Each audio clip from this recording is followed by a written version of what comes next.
Well, guys, I got to do a little quick correction on the video you're about to see because I don't want to reshoot the whole thing because I'll probably forget half what I said. When I'm talking about sending off for a foreign DX QSL card, I said I put a stamped envelope in there with it. I don't mean a postage stamped envelope. I've got an address stamp. That's what I'm talking about. The money I send with them is for their postage because you can't use U.S. postage in foreign countries. So when I say stamped envelope, I'm referring to I'm using my address stamp. Hope you enjoyed the video. 73. Hey, good evening, everybody. It's KB5 MIQ Big Boy. We got a couple subjects we're going to talk about tonight. Generally, I don't do midweek videos, but something gets fresh on my mind, I don't want to forget it, so I'm going to go ahead and do it. Two subjects. We're going to talk about my 939 IntelliTuner that I got from MFJ, and we're going to talk about the QSL Bureau, QSL Card Bureau, and QSL Cards. One of my favorite subjects. I know y'all may get tired of hearing it, but I think it's an important part of the hobby. First off, the tuner. All right. This 939 tuner is really a good tuner. I really enjoyed using it, but in typical guy fashion, I read the directions wrong, read the quick start directions, saw something shiny when I was hooking it up, who knows. But I didn't install it on my radio correctly. I got the right cable, MFJ sent me the right cable for it, and I changed the jumper to Yaesu from ICOM, but that's all I did. And I changed one of the settings on my radio. Well, oddly it worked for a while, and then it quit working. And it hadn't worked. In fact, I turned it off probably 2 months ago. Been tied up with Dad. Just hadn't had time to work with it. So I got a chance over the weekend. I took it apart, got thinking about it. I said, there's something ain't right, and I don't think there's nothing wrong with the tuner. So I downloaded the instructions and read them again and realized that I had not set that thing up right from the get-go. Highly recommend, if you get the tuner, if you buy one that says set up for an ICOM, you can change it to Yaesu, vice versa. But download the instructions and go through and read them for every brand of radio because they all hook up different. There was a couple of settings in my radio that before I ever hooked the tuners on I had to done. I only did one of them. Found out there's a JP4 jumper in the tuner that I was supposed to engage, and I had forgot to do that. So it's my fault. Nothing wrong with the tuner. So I did all that. I've done a full reset of my radio and done a full reset of the tuner and installed it correctly. It's working great. They're good tuners. They really are. And if you run across one, I know MFJ is out of business, but if you run across one, whether it's set up for ICOM, Yaesu, or Kenwood, you can change that. But I highly recommend getting the instructions, the manual, download the manual from MFJ and read it completely and follow it to the letter, and you won't have any problem. So you can see mine, got the green light on the tuner right now, working great. Guys, we're going to talk about something. I know I talk about QSL cards a lot, but something come in today that I hadn't talked about, I don't believe, in a long time, if I ever. This card, in case you can't read it on camera, W5 Incoming Bureau, QSL Bureau. There's a QSL Bureau for outgoing and incoming QSL cards. I don't know what the fee is to use it to send them out. And I've never used it to send them out. Back in the day, all they wanted you to send them some self-addressed 5x7 envelopes, and when you got half a dozen or so cards up there, they just mail them to you. Well, a couple, 3 years ago, I got an email saying that if I wanted to continue to use them, They just wanted you to put some money on account, and they would buy the postage in the cards because postage rates were going up so high. I think I gave them $20 3-4 years ago. And you can check, if you go to their website, there's a place on there you can check, see if you got any cards. I happened to do it this weekend. I had one card waiting, and it's got an email contact for your sorter. So I emailed him. We had a good chat on email. And I said, well, go ahead and send me the one card. I've been doing mostly direct, but I wanted to get the card. And this is India Zulu 2 DPX. One of my Italy contacts on 10-meter voice, actually from February of 2023. So, and he's wanting me to send him a card back, so I will definitely get him one in the mail sent out to him. QSL Bureau, I've never used it for outgoing, but I've used it a lot for incoming cards. Back in the day, I used to love to get an envelope from them, have 4 or 5, half a dozen or more cards in it.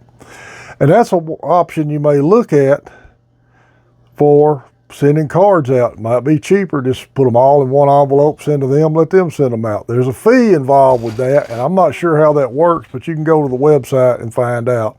Just look up QSL Bureau on Google, it'll take you right to it. Now, they want you to put some money on account to get your cards, to have them sent to you. That way they got it there for postage and envelopes, whatever.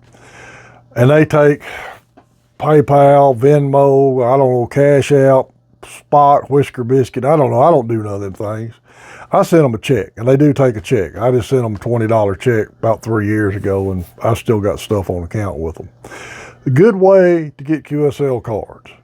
Guys, I know I talk a lot about QSL cards, but if you look at any picture of an old ham shack, that's what you're going to see on the wall is QSL cards.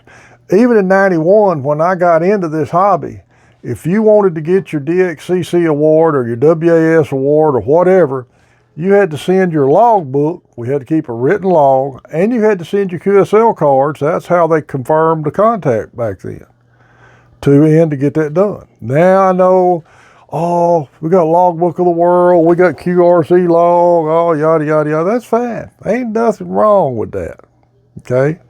And if you're an awards chaser, I highly recommend you use Logbook of the World. Clunky website. If it hadn't been for Scott, Suburban DX, and YouTuber, I wouldn't be on Logbook of the World today.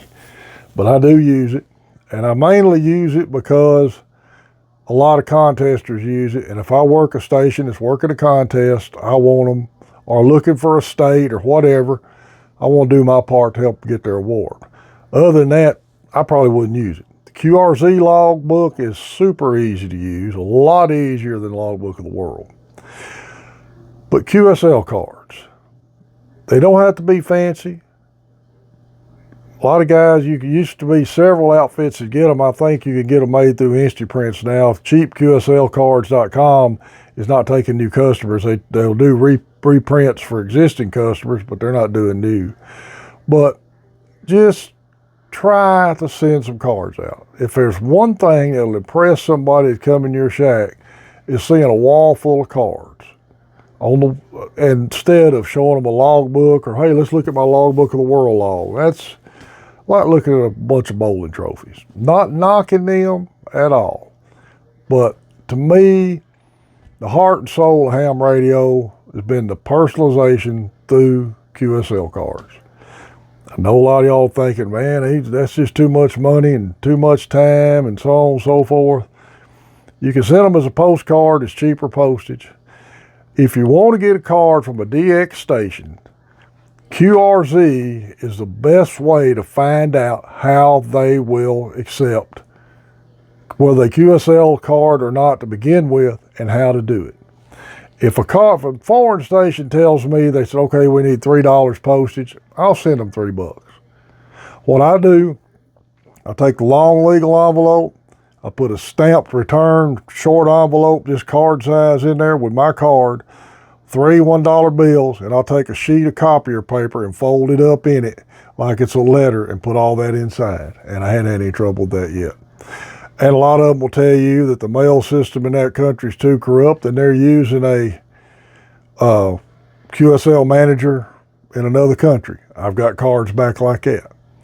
The only ones that I don't do is the ones that want you to PayPal them a certain amount of money to get it done. I don't do that. Like I said, I don't do PayPal or any of them other cash apps. I just don't do them.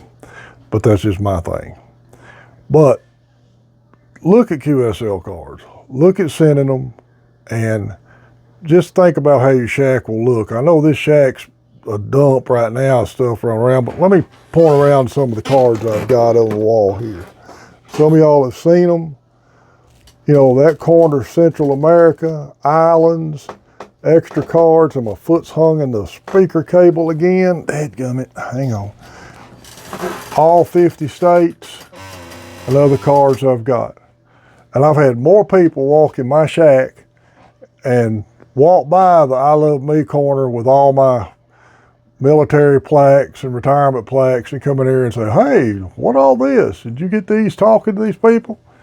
And if you look here at the tuner, pull this down, you see it's going right now, SWR's in the green. So it's a good thing to follow the directions when you put that up. Now this is gonna be shaky, I apologize. I'm trying to do this kind of in a hurry. Let me get my thing back down here. Y'all know my audio visual skills ain't the best. But seriously, consider getting you some cards, getting them sent out. You don't have to send them for every contact. I don't anymore. If we work a new ham, I try to send them a card. If I see a country I hadn't got, I try to get a card from it. I've got all 50 states. If somebody sends me a card, requests one, I send one back. I'll send this guy a card. He wants one back, I'll certainly send it back to him. Guys, remember Main Trading Company in Paris. He's getting in their new business. Hopefully I can get up there pretty quick and maybe shoot some video of it for y'all. Be sure to sign up for his email list. And that way you know about all the sales they got going on. We've got a couple of more Hamfest info. It's going to be at the end of this video. Y'all check them out. Anybody else that's got some Hamfest you want me to post on here, shoot me an email. My email's good on QRZ. My email's on the 10-meter hammerheads post, slide at the end of these videos.